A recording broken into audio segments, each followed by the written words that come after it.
নমস্কার, আমি অভিষেক সাহা, হিয়ারিং প্লাসের কনসালটেন্ট অডিওলজিস্ট।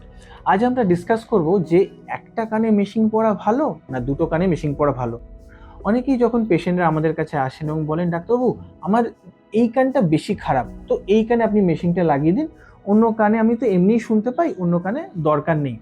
কিন্তু আপনারা কি জানেন যে যে কানটা কাজ করতে বেশি সক্ষম সেই কানে যদি আমরা হিয়ারিং এড লাগাই, তাহলে কান থেকে মস্তিষ্ক বা ব্রেন অব্দি ইনফরমেশন বেশি ট্রান্সমিট হবে, ভালোভাবে সে পেশেন্ট কথা বুঝতে পারবে। কিন্তু যদি ধরুন যে কানটা বেশি খারাপ সেই কানে যদি আমরা হিয়ারিং এড লাগাই এবং যে কানটা তুলনামূলকভাবে কম খারাপ সেদিকে যদি আমরা অ্যাভয়েড করি, তাহলে কিন্তু পেশেন্টের কথা বুঝতে অসুবিধা হবে।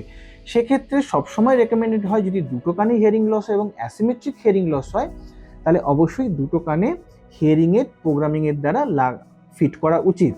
এতে কি হবে, দুটো কানে যদি আমরা হিয়ারিং এড করি, তাহলে কোন দিক থেকে আওয়াজের ডাইরেকশন আসছে এটা আমাদের বুঝতে সুবিধা হবে, 1 নম্বর।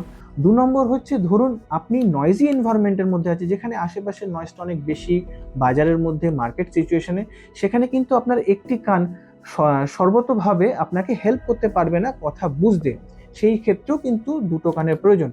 এবং সর্বোপরি যখন আপনি দূর থেকে কথা শুনবেন, টিভির কথা যখন আপনি দূর থেকে শুনবেন, বা ধরুন আপনি খাবার টেবিলে বসে 4-5 জন একসাথে বসে আলোচনা করছেন, কথা বলছেন, সেইখানেও কিন্তু দুটো কানে যদি আপনি হিয়ারিং এড না পড়েন, তাহলে আপনি সর্বোপরি পুরো ইনফরমেশনটা গ্যাদার করতে পারবেন না বা অনুভব করতে পারবেন না। সবসময় আপনাকে মনে হবে যে আরেকবার বলুন যে কি বললেন, বা আপনাকে কানটাকে বাড়িয়ে দিতে হবে। সেই জন্য এটা রেকমেন্ডেড থাকে, যদি পেশেন্টের দুটো কানে হিয়ারিং লস হয়, তাহলে অবশ্যই প্রপার অডিওমেট্রি টেস্ট এবং প্রপার হিয়ারিং এড প্রোগ্রামিং এবং ফিটিংয়ের দ্বারা হিয়ারিং এড দুটো কানে ব্যবহার করা উচিত। ধন্যবাদ।